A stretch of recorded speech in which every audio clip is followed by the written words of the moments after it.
Okay, moving on a slightly lighter note. Here's some good news. Donald Trump is going to get rid of mods once and for all. I'm talking, of course, about Trump's executive order targeting political bias at Twitter and Facebook. He announced this sort of like off the cuff last night that he was about to make a statement and issue an executive order because he was mad that Twitter added an addendum to his tweet about how mail-in ballots are like all fraudulent. And this is the first time Twitter did that because they've been receiving, like Mika Brzezinski has basically just been saying, please stop accusing my husband of murder, Trump. At Jack, please stop him. Delete his account. Take these tweets away. And they're adding this kind of like this fact-checking feature to Trump now. And he is very mad about it. And his response to this is, I'm reading from a news account here. It says, President Donald Trump is expected to order a review of a law that has protected Twitter, Facebook, and Google from being responsible for the material posted by their users, according to a draft executive order and a source familiar with the situation. News of the order comes after Trump threatened to shut down websites he accused of stifling conservative voices, following a dispute with Twitter after the company decided to tag Trump's tweets about unsubstantiated claims of fraud in mail-in voting, with a warning prompting readers to fact-check the posts. The order, a draft copy of which was seen by Reuters, could change before it's finalized. On Wednesday, officials said Trump will sign an executive order on social media companies Thursday. The executive order would require the Federal Communications Commissions to propose and clarify regulations under Section 230 of the Communications Decency Act, a federal law largely exempting online platforms from legal liability for the material their users post. Such changes could expose tech companies to more lawsuits. The order asks the FCC to examine whether actions related to the editing of content by social media companies should potentially lead to the platform forfeiting its protections under Section 230.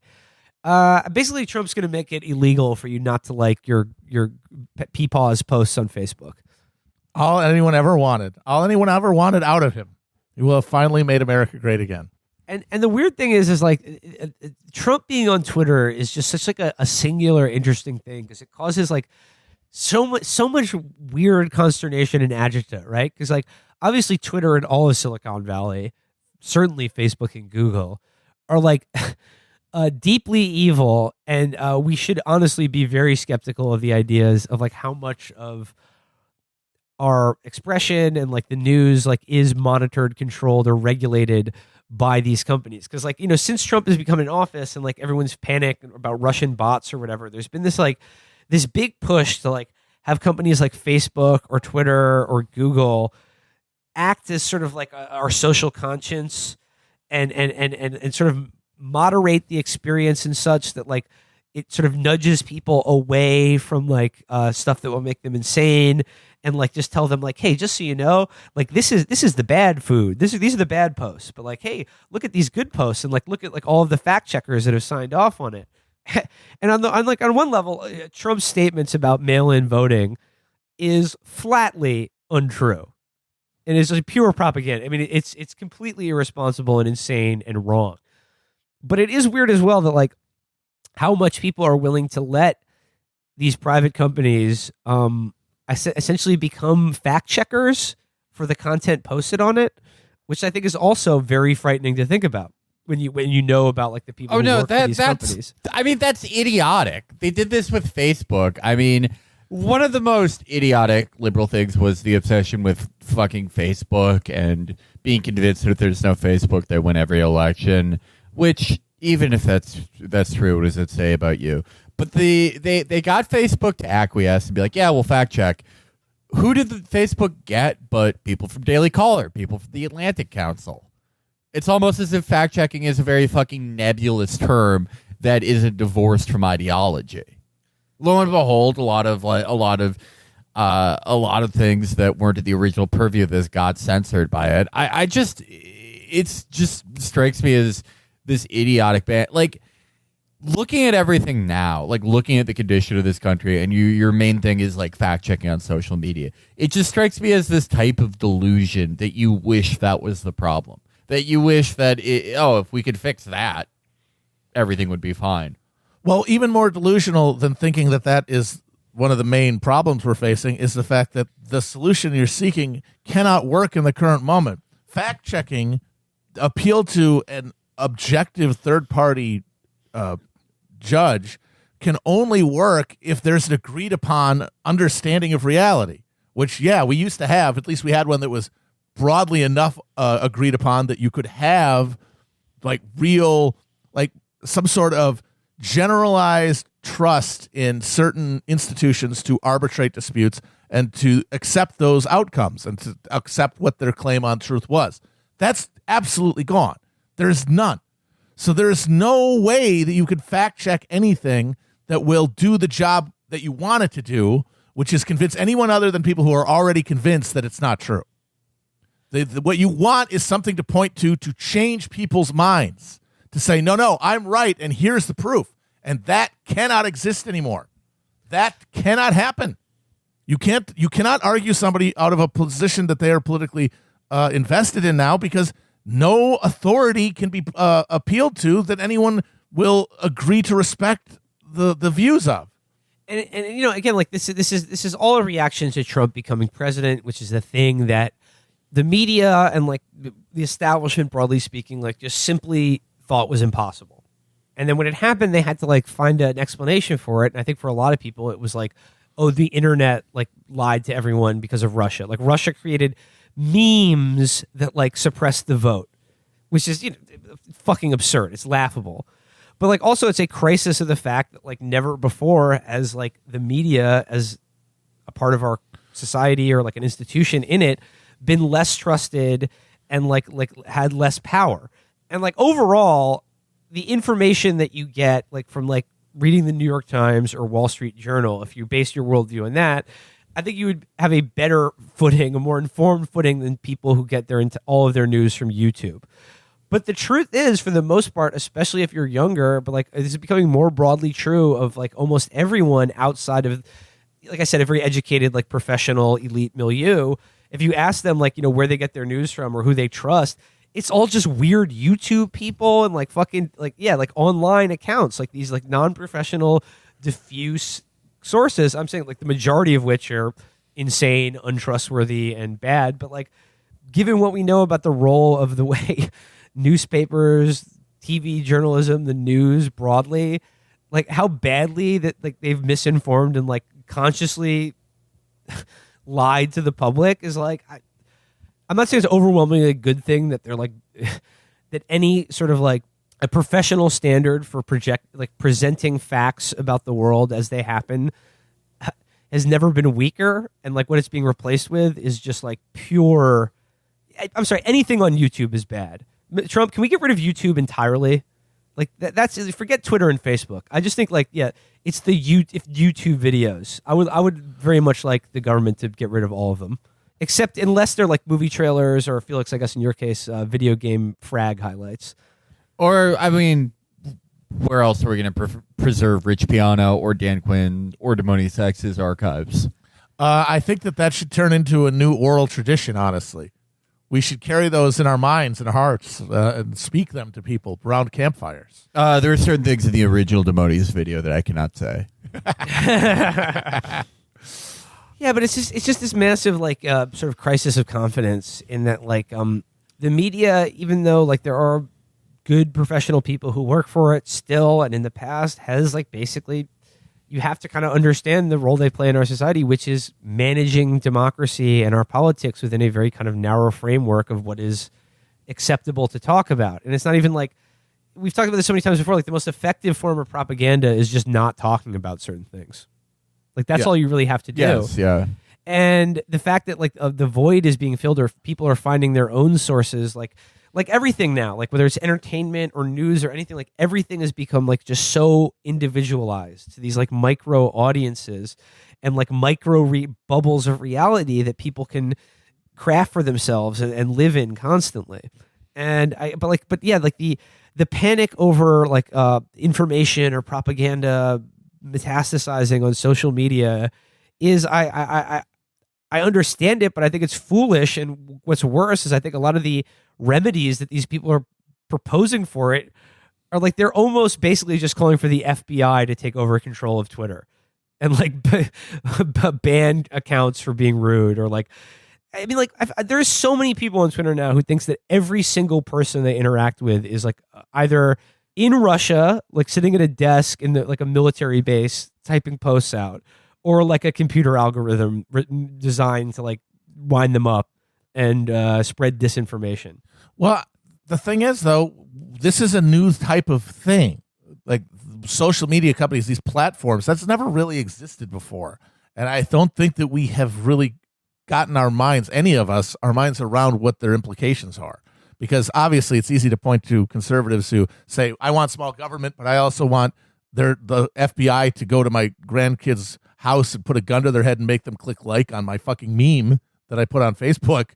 Obviously that's absurd, but it's because the confusion is understandable to the extent that we have these private companies that have the role of public utilities. And we've not resolved that at all. And the thing is, like the chuds, like when they're confronted, would be like, oh, like you got a problem with Twitter banning you, or like you violated their TOS, like it's a private company, blah blah blah, and like to a certain extent that's true, but when you like, especially Facebook and Google, like to the extent to which that they have become monopolies on like news, information, communication in the public. And that, like, as a private corporation, they're technically within their rights to ban anything. And we know for sure, like, the way they put their thumb on the scale for, like, the news that you do see and that you don't see, and the way they direct that for their own benefit is kind of terrifying. And I'm sorry, like, the fact that they're private corporations is sort of a fig leaf when you think about the level of control over, like, what are like theoretically, formally, like my free speech isn't violated if Facebook kicks me off the platform. And like, I don't think that's like a huge injustice, but like, how much can you like exist and interact as a person or functionally exercise freedom of expression and speech when the medium for doing that for the most part now is become a monopoly controlled by a private corporation? So, my answer to this is that like, Facebook, Google, all of Silicon Valley should be nationalized by the government, essentially, and then shut down. It's just like, just turn the key, like put the two keys in the slot, turn it at the same time, shut off the internet. No more internet. Hopefully, President Trump, if you're listening, just end Twitter. Free us from this hell. Free us from this hell that we've created for ourselves.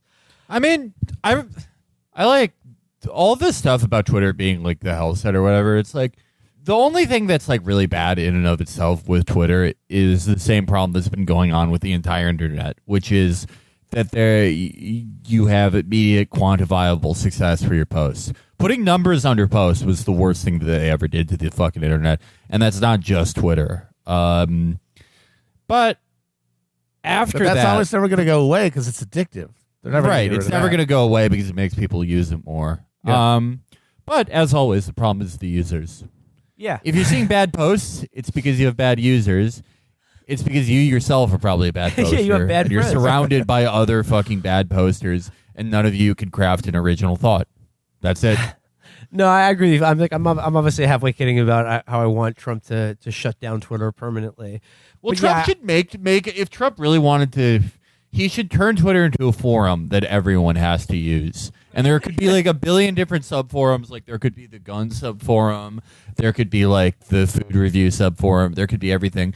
But there'd be no more numbers. Everyone would just have a join date and a post count. Those would be the only two numbers. And then, off to the races. No more character limits. So just Reddit, basically. No, it would be like an old like BB board standard. Not like what Reddit looks like, which I don't know what the fuck that is. Return to tradition is what I want. Reddit has numbers. You have the upvotes. Yeah, exactly. I just wanted to interject one thing because the Times just released a slightly longer article about this. The Section 230 thing that he wants to strike down. What something funny about this is that he basically wants to change the law to allow it to be easier to sue the platforms because of their posts, like reduce liability protections for the platforms, which would hilariously make posts like his more of a liability for them because they could be sued for spreading disinformation, and make them stricter about regulating what people post on it, thus reducing the precious free speech. more. From So what I'm I just- seeing, what it's really going to end up to is there's just going to be a freaking crank line for you to call the Justice Department to complain to someone else about no one liking your posts. That would be It's just another person Actually, you know to what? complain about people not liking your posts. that is my This is a dream concept job. we've Just yet- working the help phone at DOJ, being like, and then what happened after you memed on your soy nephew?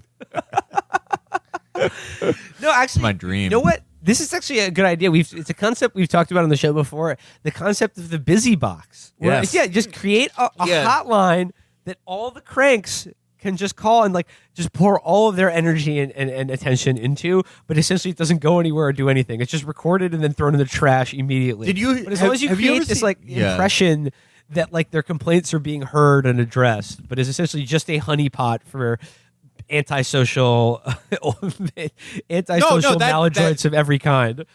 That should be for everyone. Like, there should be a DOJ thing, and it's marketed to different types of people. Like, if you're conservative, it's like, is your soy nephew getting you shadow banned? And it's like you call that number. Or if you're like an annoying lib, it's like, are people sea lining your posts?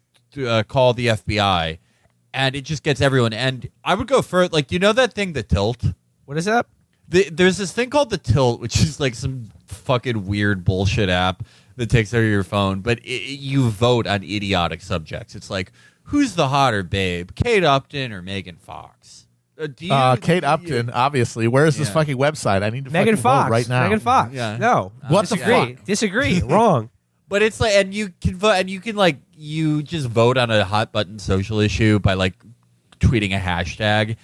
And I think like we should just tell like probably like most Americans that that's how you vote now. There should be like, these are really going to be public utilities, most social media should just be like a way to occupy the most annoying Americans. Yes, absolutely. Overall, though, to echo Felix, hell site, no, heaven site. No, there's It's still, you know what? I yeah. see good posts because I see good posts all the time. I see You good should just posts. follow 'Cause better I people. follow good people. Like I go to Yeah. have fun, I would hang out with my homies, talk shit, post, look at some animals, have fun. Yeah, we're posting gators, monkeys. Yeah, I mean, if you like are having a bad time on the health site, it's because you post like 50 tweet deckers and people who post stuff like energy is a vibe and it gets 300 million retweets, and you're like, oh, the website's bad. It's like, no, you just have a terrible taste. There you go.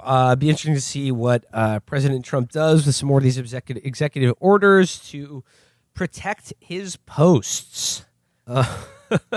Protect at all time, at all protect- costs, the posts. Do not let down our beautiful voters. Uphold presidential tweet thought.